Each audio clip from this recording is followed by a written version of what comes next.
Habagat season guys, kaya amo ni mapaskog ang alon, mapaskog ang hangin.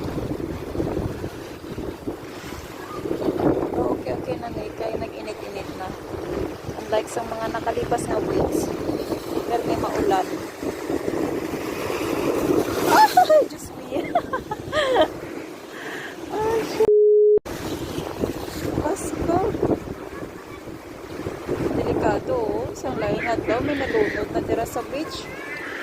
May nalunod na isang laingat daw dira sa Baybay. Station 1 or 2 yata ato. Dapat kapag mamuli ang alon, mga sa babaw lang dapat, mga dira lang daw. Pero kung mga dire, kaso may adopt na siya nga upod. Delikado lang.